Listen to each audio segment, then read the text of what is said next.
He fought at Monmouth, survived Valley Forge, endured a British prison ship in Charleston Harbor, and witnessed the birth of a new nation at Yorktown. But few have ever heard his name. This is the story of native patriot Robert Mush.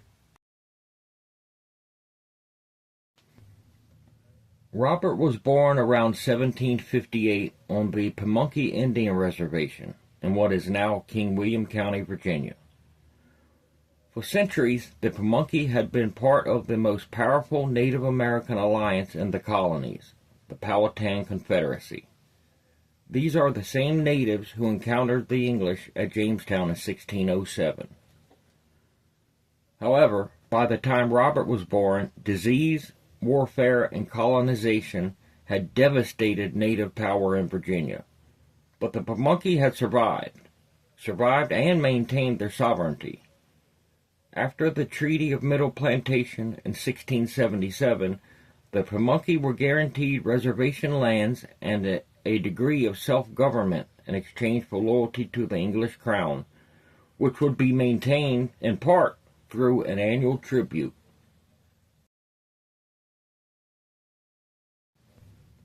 Around 1709, the Lieutenant Governor of Virginia, Alexander Spotswood, offered to forgive the annual tribute in exchange for the tribe sending a couple of boys to be educated at the Brafferton School at the College of William and Mary in Williamsburg. Colonial leaders had hoped that after being educated, these boys would return home and act as diplomats. While at Brafferton, Robert learned to read and write English, learned arithmetic, attended Anglican church services at the Bruton Parish Church, and was immersed in British colonial culture. But something else was happening in Williamsburg during those years. Revolution was brewing.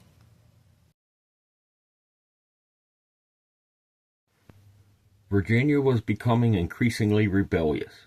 Colonists protested British taxes, denounced the Stamp Act, the Quartering Act, the Tea Act, and talk of liberty and independence spread through the taverns and streets, and Robert heard it all.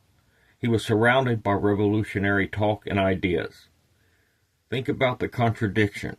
Robert belonged to a tribe that was tied to the British crown by treaties, and he attended a school created by colonial authorities, yet he was surrounded daily by talk of revolution. He was caught in the middle. The British crown promised his people protection, and the Americans promised them liberty. But at some point, Robert made a calculated and dangerous decision. In 1776, at just 18 years old, he enlisted in the Continental Army.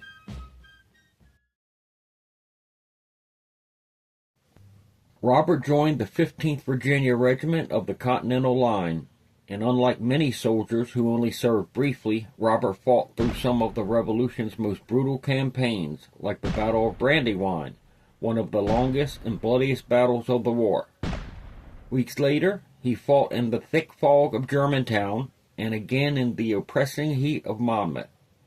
Then in the winter of 1777 came Valley Forge.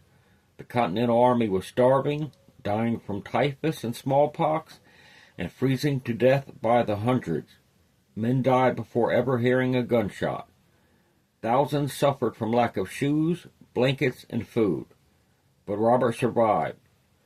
While a lot of soldiers succumbed to the elements, Robert and his fellow Pamunkey soldiers were accustomed to the weather, and they could survive on rations that would kill lesser men. However, Robert did become seriously ill and briefly returned home to recover. Most men would have just stayed home, but not Robert. He returned to the army and re-enlisted.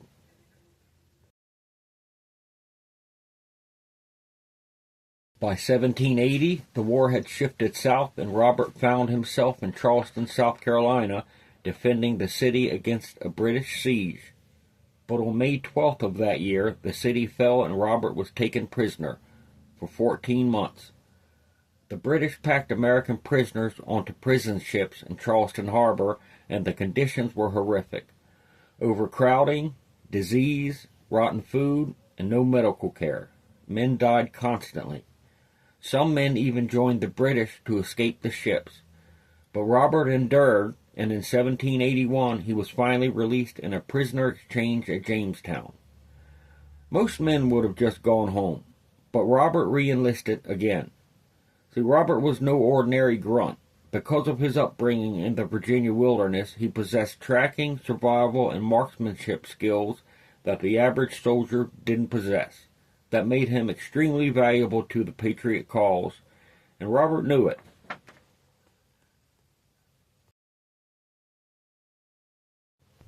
Robert returned to the army during the final stage of the Revolution.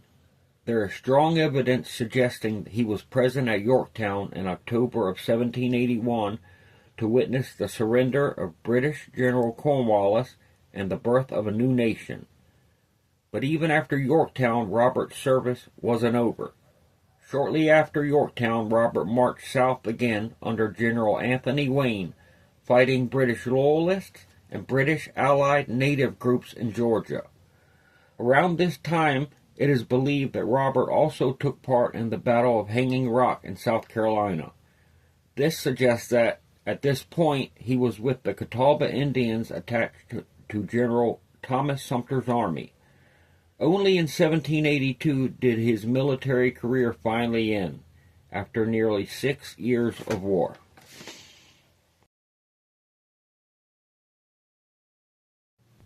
Robert finally returned to his homeland in Virginia and married a Pamunkey woman named Elizabeth in a traditional native ceremony on October 1st, 1782.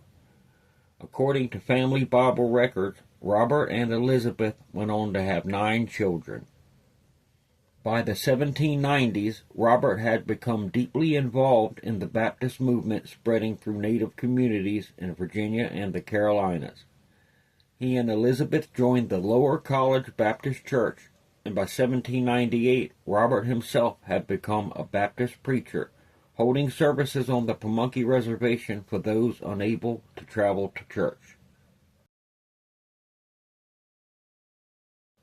Around 1800, Robert and his family moved to South Carolina to live among the Catawba Indians at the request of native veteran John Nettles, a Catawba Indian who had also been a student at the Brafferton School at the same time as Robert. Nettles was interested in supplying missionaries to the Catawba Nation. Robert became the pastor of Hopewell Baptist Church, an offshoot of Flint Hill Baptist Church. Hopewell was both a church and a school. Robert educated 5 of his 9 children there. However, despite his efforts, the Catawba showed little interest in Christianity or schooling. Under an 1818 Act of Congress, Robert applied for a Revolutionary War pension in 1820, eventually receiving $8 a month, which is about $227 today. He listed his wife, 3 daughters, and 7 grandchildren as totally dependent upon him. The value of his 50 acres of land, house, furnishings, livestock, and tools was listed as $389.63, which is approximately $11,000 today. Robert died in 1837. He was 79 years old. John White of Fort Mill District wrote about Robert. He had adopted in full the dress and habits of the white man when I saw him last in 1827. He was a Baptist preacher and a man of excellent character, 6 feet high and raw-boned when young and in his prime. If you enjoyed this story and want more obscure history and untold stories from the past, subscribe to the channel. And let me know in the comments, have you ever heard of Robert Marsh before today?